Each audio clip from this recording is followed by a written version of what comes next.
The loudest person in the room is rarely the most dangerous. Remember that before you laugh at someone who has already lived the life you're trying to imagine. The challenge began as entertainment. At least that was what everyone at Red Canyon Precision Range thought on that bright Saturday morning in western Colorado.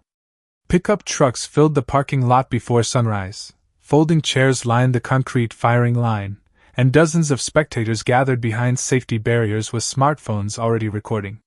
The range had announced an open long-distance exhibition featuring some of the fastest-rising competitive marksmen in the country, and the biggest attraction was 27-year-old Ethan Brooks, a confident social media star whose precision shooting videos attracted millions of views.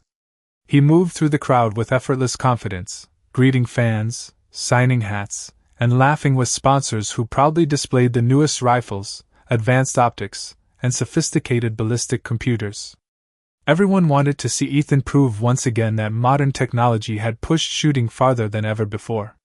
Standing beside the 1,400-yard lane, Ethan smiled into a camera and said, "With today's equipment, skill matters, but old gear belongs in museums." The crowd laughed in agreement. A few moments later, an announcer invited anyone in attendance to attempt the same impossible shot after the exhibition, mostly as a fun way to entertain the audience. People chuckled because everyone understood that hitting a steel plate nearly 3/4 of a mile away with a single shot was difficult even with the newest equipment. Then the laughter became louder as an elderly man slowly walked through the crowd carrying a long wooden rifle case that looked older than many of the buildings nearby. He wore faded blue jeans, worn leather boots, and a simple brown jacket despite the warm weather. His silver hair was neatly combed, his posture was straight, and every step seemed calm and deliberate. Few people noticed him until he stopped beside the registration table and quietly wrote his name. Walter Hayes. 82 years old. The volunteer glanced at the rifle case and politely asked if he needed assistance carrying it. Walter smiled gently and replied, "I've been carrying this one for a long time." Curious spectators watched as he carefully opened the weathered case. Inside rested a beautifully preserved bolt-action rifle manufactured in 1918, its walnut stock polished by generations of careful hands rather than display cabinets.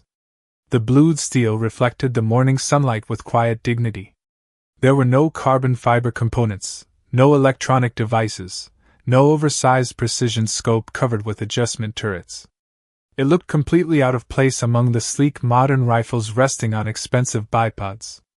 One of Ethan's friends laughed loudly enough for everyone nearby to hear. "Is that thing even legal to compete with, or is it part of a history lesson?" More laughter followed. Another young shooter leaned closer and joked that the rifle probably belonged in a museum exhibit instead of a firing line. Ethan glanced over, smiled politely, and walked toward Walter. "Sir," he said with friendly confidence, "that target is 1,400 yards away. Even experienced shooters miss it with brand new rifles. I don't want you to be disappointed." Walter looked past Ethan toward the tiny steel plate shimmering in the distance. He studied the hills, the dry grass, and the slow movement of the morning breeze as though he were greeting old friends. Then he looked back at Ethan with calm blue eyes that revealed nothing. "Son," he answered softly, "distance has a funny way of making people believe impossible things. Sometimes the target isn't as far away as fear makes it seem." Ethan smiled, assuming the old man was simply being optimistic. Behind them, cameras continued recording, spectators whispered predictions, and several people quietly placed friendly wagers on how badly the elderly stranger would miss. Nobody noticed that Walter never once looked embarrassed.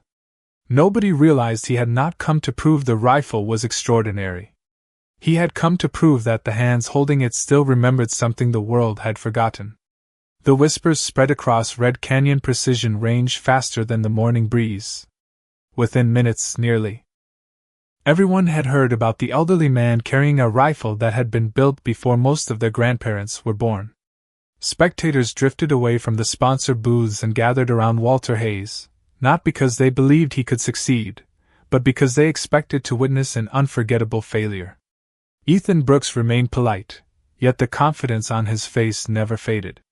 He had spent years proving himself against elite competitors, and every lesson he had learned told him that equipment, consistency, and modern precision all mattered. Looking at Walter's rifle, he simply could not imagine how anyone could overcome more than a century of technological progress. The event organizer stepped forward with a wireless microphone and smiled. "Ladies and gentlemen, it looks like we have ourselves an unexpected challenger. Since everyone seems interested, let us make this official." Cheers erupted from the crowd. The organizer explained that the target would remain exactly where it was, 1,400 yards away. There would be no changes to the weather flags, no moving the steel plate closer, and no practice shots. Every participant would receive one opportunity. One shot. Nothing more. The rules were simple, transparent, and fair. Walter nodded once without asking a single question. Ethan folded his arms and watched with genuine curiosity. "Sir," he said respectfully, "are you sure you do not want to try one of the demonstration rifles? They are already zeroed for this distance." Walter smiled again, almost amused by the offer. "Thank you, but this old rifle already knows where it belongs." Several younger shooters exchanged amused looks. One quietly muttered that confidence was easy when someone had nothing to lose. Another suggested that memories often became more accurate than reality with age. Their comments were not cruel, but they carried the certainty of people who had never been seriously proven wrong. Walter ignored every word. He placed the rifle gently on the shooting mat as though greeting an old friend after many years apart. Instead of rushing through his preparation, he carefully inspected the leather sling, checked each screw with practiced fingertips, and opened a small worn ammunition box. Inside rested only a handful of carefully preserved cartridges. One spectator counted them aloud. "He only brought 6 rounds. Another replied. "He probably will not need all 6 today." Laughter rippled through the audience again.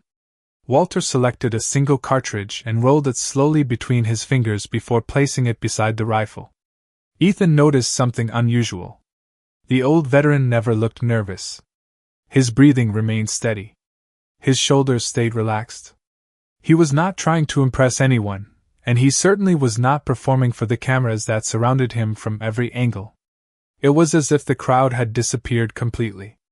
Ethan had competed in enough tournaments to recognize that kind of focus. It was rare, even among champions. The announcer glanced at Walter's registration card once more. "Mr. Hayes, before we begin, would you mind telling everyone where you learned to shoot like this?" Walter looked toward the distant mountains instead of the audience. After a long pause, he answered quietly. "Life teaches patience before it teaches accuracy." The response puzzled everyone. Some expected dramatic stories. Others hoped for military tales or impossible adventures. Instead, they received only a simple sentence that revealed almost nothing. Ethan found himself studying the old man's face more carefully.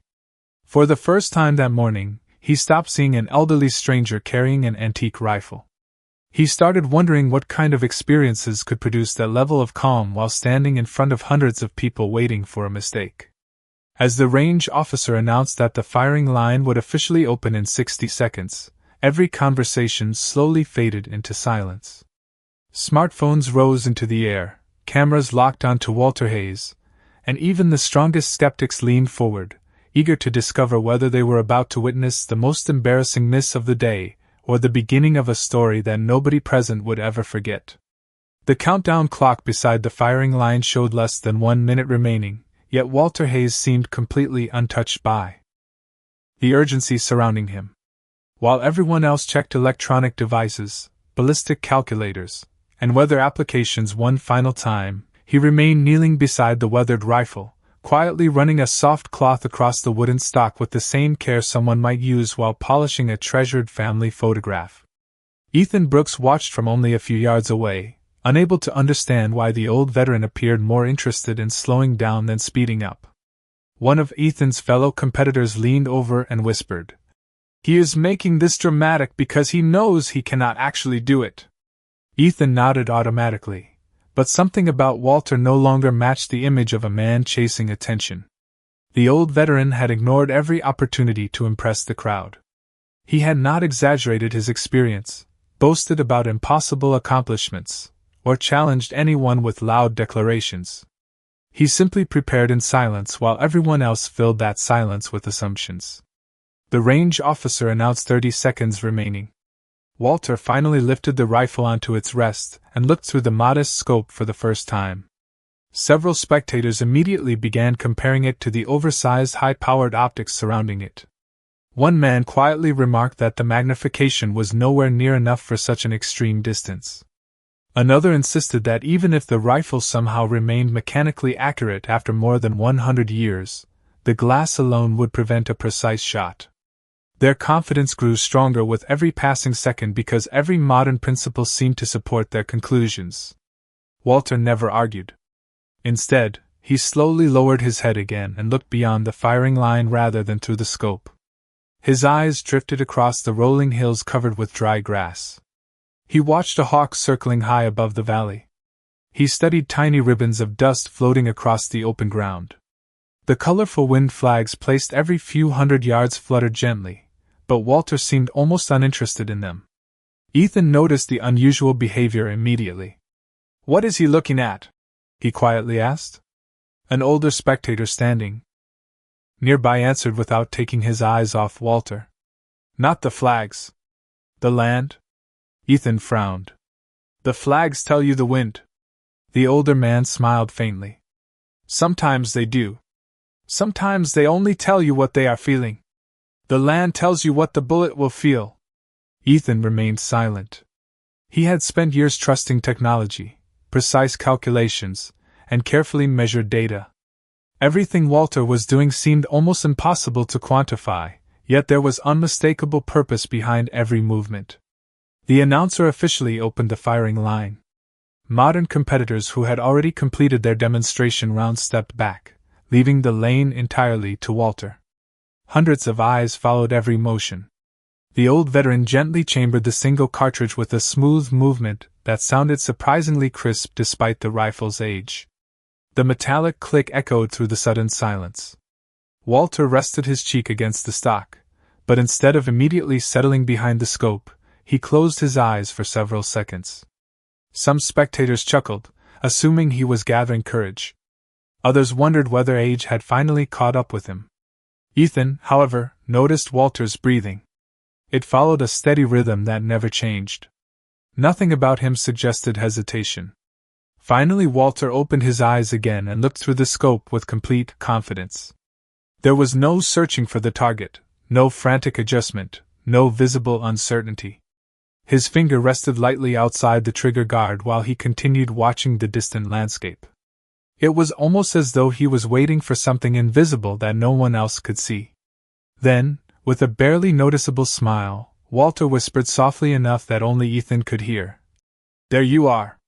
Ethan instinctively looked toward the distant steel plate, but saw nothing different.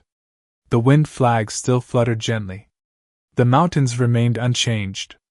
The valley looked exactly as it had only moments before. Yet whatever Walter had been waiting for had finally arrived, and for the first time that morning, Ethan felt a quiet uncertainty settle into his own mind. Perhaps the old man had not come to challenge modern equipment after all. Perhaps he had come to demonstrate that there were lessons no machine could ever calculate. The silence became almost tangible as Walter Hayes remained perfectly still behind the rifle. Seconds stretched longer than anyone expected, and the crowd that had arrived hoping for quick entertainment found themselves watching something entirely different. Nobody spoke anymore. Even the children standing with their parents seemed to sense that interrupting this moment would somehow feel wrong. Ethan Brooks glanced at the digital wind meter clipped to his shooting bag. The numbers shifted slightly, then settled again. According to everything he had learned, the conditions were acceptable but not ideal. He quietly wondered why Walter still had not moved. The old veteran was clearly waiting, but waiting for what remained a mystery. Then Walter slowly lifted his head away from the scope without touching the rifle. He looked toward the distant ridge where the morning sunlight had finally reached the top of the dry hills. A gentle breeze rolled through the valley, bending the tall grass in a smooth wave before fading almost as quickly as it had appeared. Walter smiled faintly. Not yet, he whispered to himself. Ethan heard the words and stepped a little closer. You can see something changing? Walter nodded without taking his eyes off the landscape. The wind always tells the truth. Most people simply stop listening after they buy expensive equipment. Ethan looked back at his electronic display. Every number was visible, every calculation available within seconds, yet none of them explained the certainty in Walter's voice. Around them, spectators continued recording with their phones, expecting the shot to happen at any moment. Some quietly complained about the delay, believing the old man was losing confidence. Others insisted he was making excuses before the inevitable miss. Walter appeared completely unaware of the growing impatience. His attention remained fixed on the valley itself. A pair of birds suddenly lifted from a patch of brush nearly halfway to the target, and changed direction together before disappearing beyond a rocky hillside. Walter watched them carefully. Then he noticed a faint shimmer of warm air rising from the sunlit ground. Finally he lowered himself behind the rifle once again. This time his movements became remarkably precise. He settled the stock firmly against his shoulder, adjusted the sling by less than an inch, and rested his cheek exactly where years of practice had worn the smooth finish into the walnut.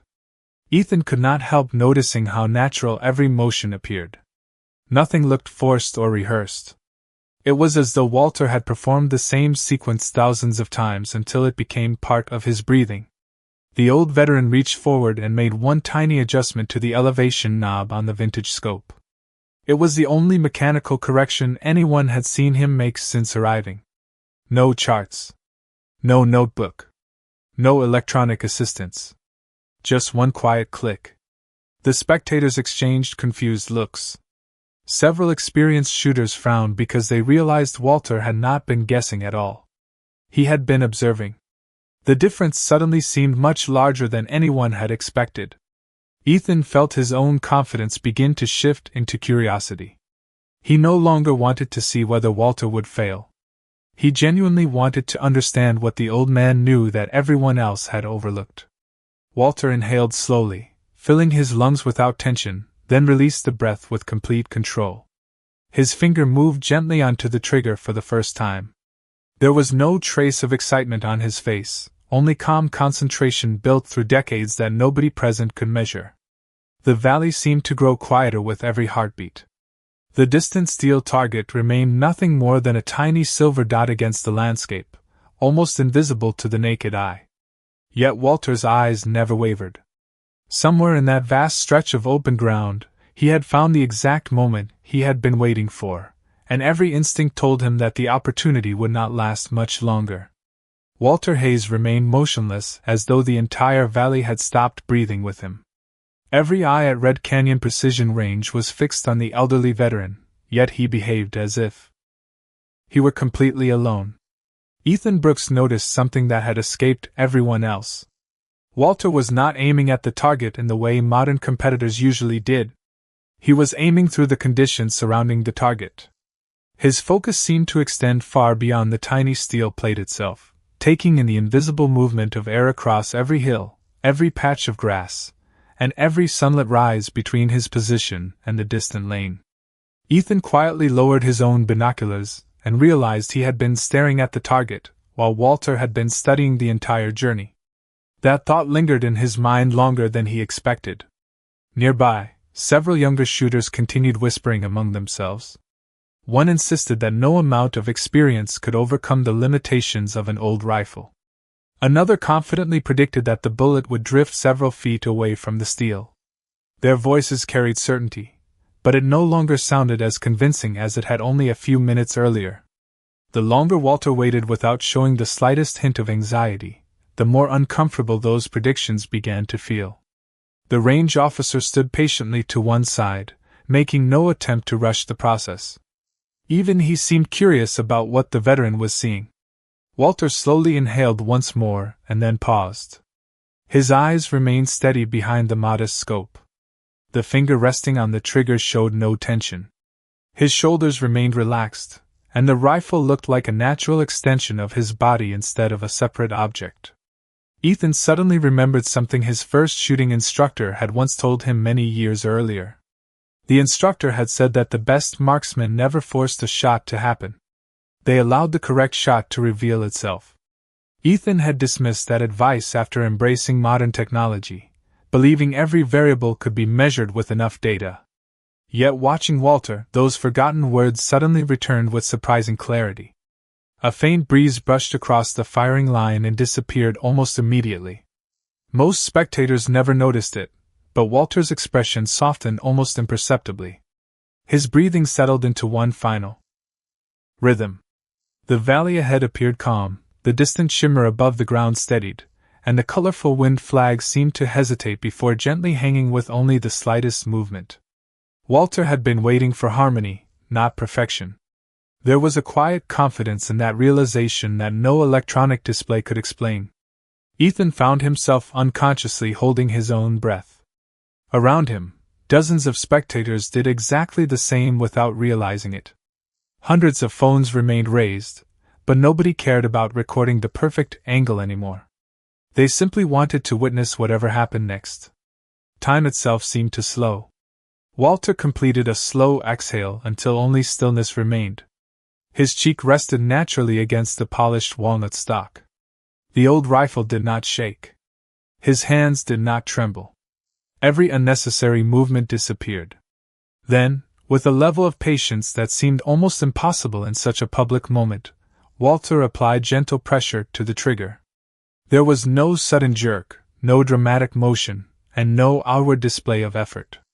The rifle responded with quiet precision, sending the single carefully chosen round on its long journey across 1,400 yards of open Colorado landscape. For an instant, nobody moved. Every conversation vanished. Every prediction stopped. Every confident opinion was suspended in complete silence as hundreds of people watched the distant target, waiting to discover whether they had just witnessed the final mistake of an old man or the beginning of a lesson none of them had expected to learn.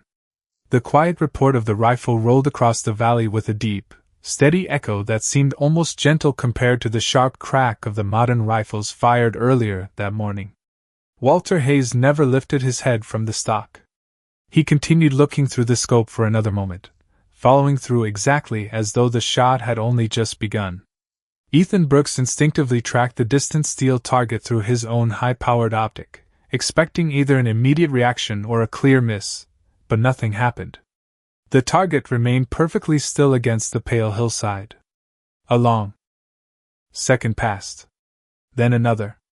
The enormous distance stretched time itself, forcing everyone present to wait much longer than their instincts wanted. Several spectators exchanged uncertain glances. One quietly whispered that the bullet had probably fallen short. Another suggested it had drifted far to the left. Nobody knew.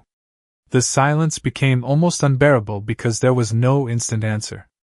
Walter slowly lifted his face from the rifle and calmly worked the bolt open, confirming the chamber was empty before gently laying the old rifle back onto the shooting mat. He did not rush to look toward the spectators or search their expressions for approval. Instead, he simply watched the distant hills with the same peaceful look he had carried since arriving that morning. Ethan found that detail strangely unsettling. If Walter believed he had failed, he showed no disappointment. If he believed he had succeeded, he showed no excitement. It was as though the result no longer belonged to him once the bullet had left the barrel. The outcome would speak for itself. Then, from somewhere far across the valley, a faint metallic sound floated back through the still morning air. It was quiet enough that many people questioned whether they had imagined it. Ethan lowered his binoculars for only a fraction of a second before raising them again. This time he focused entirely on the tiny steel plate. It was moving. Not dramatically, but unmistakably. The plate swayed gently from side to side before settling back into place. Ethan blinked once. Then twice. He adjusted the focus, convinced his eyes had made a mistake. The target was still moving. His heartbeat quickened. It moved, he whispered almost involuntarily. The range officer immediately lifted his own spotting scope and stared into the distance. Several experienced competitors grabbed binoculars from their shooting bags. Within seconds, the realization spread from one person to another like a wave crossing the crowd. The steel plate had been struck cleanly. There was no debate, no uncertainty, and no convenient explanation that could erase what everyone was seeing with their own eyes. The spectators who had spent the entire morning laughing now stood completely silent. Smartphones remained frozen in the air as people forgot to speak. Ethan slowly lowered his optic and looked toward Walter, expecting some kind of celebration. Instead, the old veteran simply brushed a little dust from the sleeve of his jacket before carefully placing the rifle back into its wooden case. His movements carried the same quiet patience they had shown all morning. There was no triumphant smile, no raised fist, and no desire to remind anyone of the predictions they had made only minutes earlier. Ethan walked forward, stopping only a few feet away. For the first time since Walter had arrived, the younger marksman found himself searching for the right words and discovering that none of them seemed adequate. Everything he believed about equipment, confidence, and experience had been challenged by a single shot delivered without arrogance or spectacle. Walter closed the rifle case with a soft click and finally looked at Ethan. His calm blue eyes showed neither victory nor judgment, only kindness. Before Ethan could speak, Walter smiled gently and said, "People spend a lifetime chasing better tools. They forget to spend the same lifetime becoming better craftsmen." No one laughed this time. For several long moments, nobody at Red Canyon Precision Range seemed willing to break the silence. The laughter that had filled the firing line earlier that morning had completely disappeared, replaced by expressions of disbelief that slowly turned into genuine respect. The range officer kept looking through his spotting scope, then lowered it, shook his head with a smile, and raised it again as though he needed one more confirmation. Finally he spoke clearly enough for everyone nearby to hear. "The impact is centered on the plate. That is a clean hit." Those words settled over the crowd with even greater force than the distant metallic ring. A wave of quiet conversation spread through the spectators, but it sounded completely different now. Instead of jokes, people exchanged questions. How could a rifle more than 100 years old perform like that? How had Walter known exactly when to fire? Why had he ignored every electronic tool that everyone else considered essential? Ethan Brooks remained standing only a few feet away, replaying every moment in his mind. He remembered Walter watching the grass instead of the wind flags, studying the hills instead of his ballistic calculator, waiting patiently instead of forcing the shot. For the first time in years, Ethan realized that confidence and certainty were not the same thing. He had been certain because technology supported his opinion. Walter had been confident because experience supported his judgment. Those were not equal. One of the younger competitors finally stepped forward and respectfully asked, "Sir, would you mind if I looked at your rifle?" Walter nodded without hesitation and carefully opened the wooden case again. There was no sign that he considered the rifle magical or extraordinary. He handed it over exactly as someone might lend a favorite book to another reader. The young shooter examined the walnut stock, the aged metal, and the modest scope before quietly passing it to another competitor. Soon several experienced marksmen inspected it one after another. Every person reached the same conclusion. The rifle was beautifully maintained, but it contained no hidden modern upgrades, no advanced modifications, and no secret technology. It was simply an old rifle that had been cared for with remarkable attention.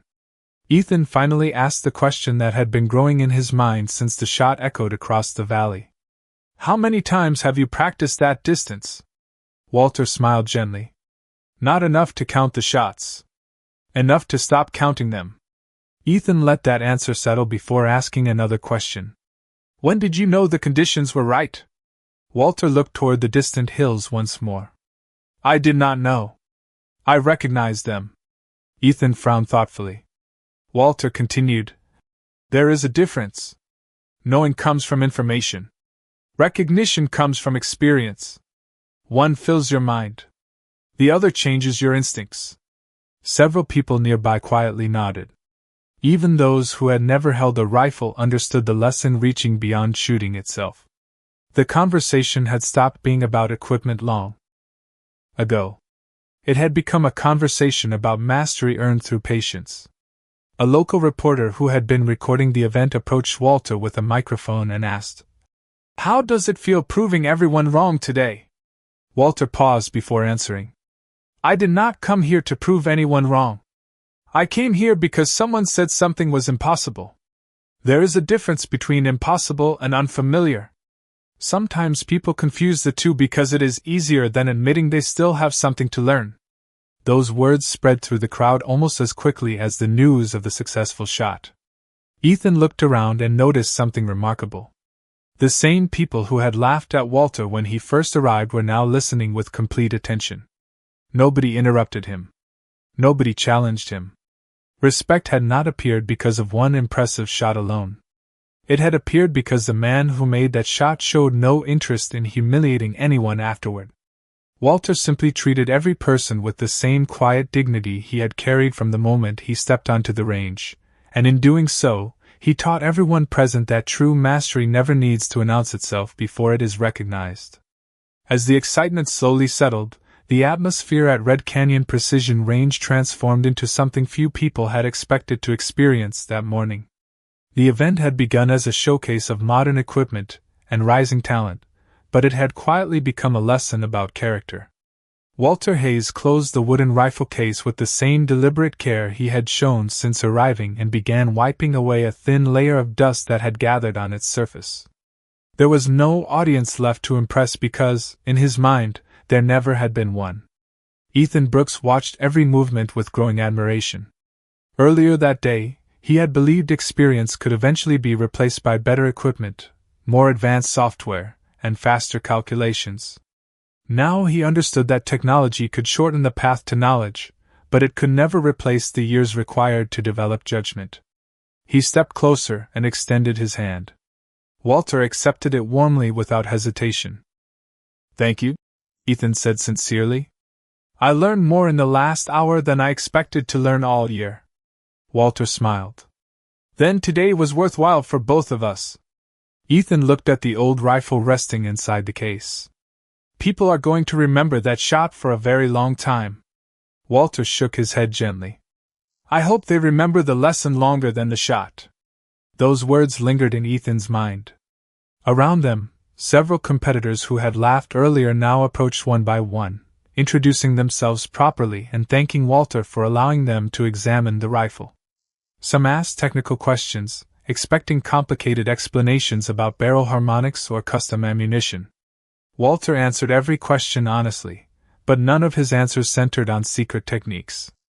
Instead, he spoke about consistency, patience, observation, and discipline. "Most people practice until they make a good shot," he explained. "The better habit is practicing until good decisions become ordinary." One young competitor admitted that he spent hours comparing equipment online every week. Walter nodded thoughtfully before replying. "There is nothing wrong with improving your tools. Just make sure you spend at least as much time improving the person holding them." The young man smiled and quietly admitted that he probably had not done that. Nearby, the local reporter reviewed the footage already recorded. The video captured the laughter, the waiting, the silence, the distant sound from the steel plate, and the respectful conversations that followed. Looking up, the reporter asked Walter whether he planned to attend more public competitions after today's remarkable performance. Walter chuckled softly. "I came here because I enjoy spending time outdoors and meeting people who care about the same craft. Recognition is pleasant, but it is never the reason to show up." Ethan noticed that answer affected everyone listening. It was unusual in a world where so many people measured success by attention. Walter measured success differently. Before packing away the last of his equipment, he reached into the rifle case and removed a small folded cloth. Carefully wrapped inside was a faded photograph of a much younger man standing beside the same rifle many decades earlier. Ethan looked at the picture with quiet curiosity. Walter glanced down at it and smiled with unmistakable affection. "My father taught me that every generation borrows knowledge from the one before it. If we refuse to listen, we return less than we received." Ethan studied the old photograph for a long moment before looking back toward the distant target shimmering beneath the afternoon sun. The impossible shot no longer seemed like the most important part of the day.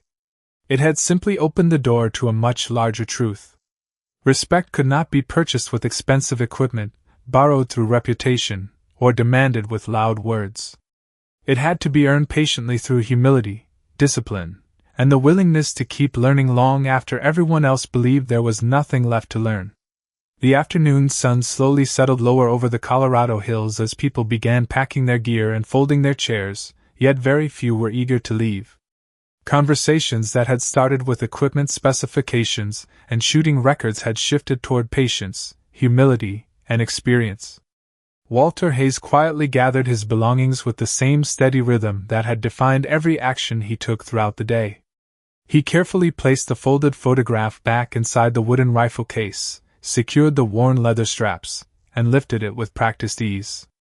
Ethan Brooks stood nearby, watching in thoughtful silence.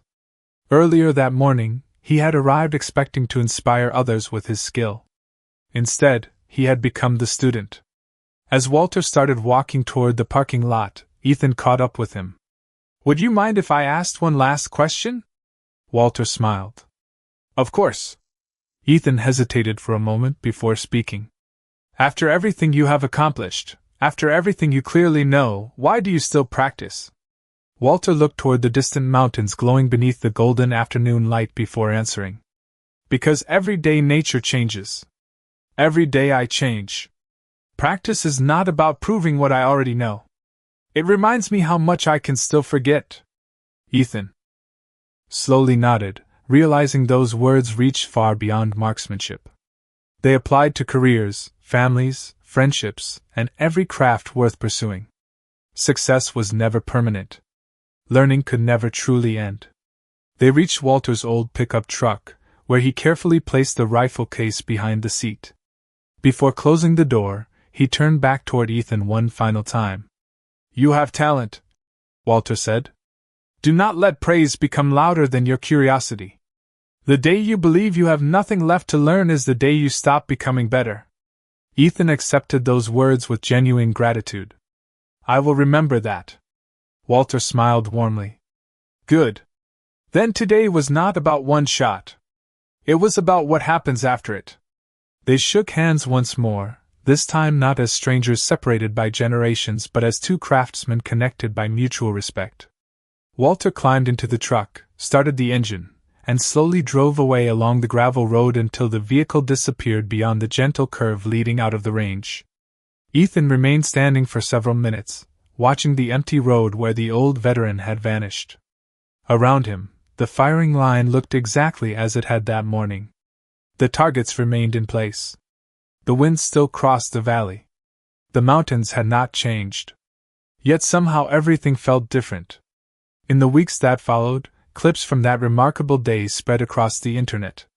Millions of viewers discussed the incredible shot, admired the century-old rifle, and debated how it had been possible. But those who had actually stood at Red Canyon Precision Range remembered something entirely different.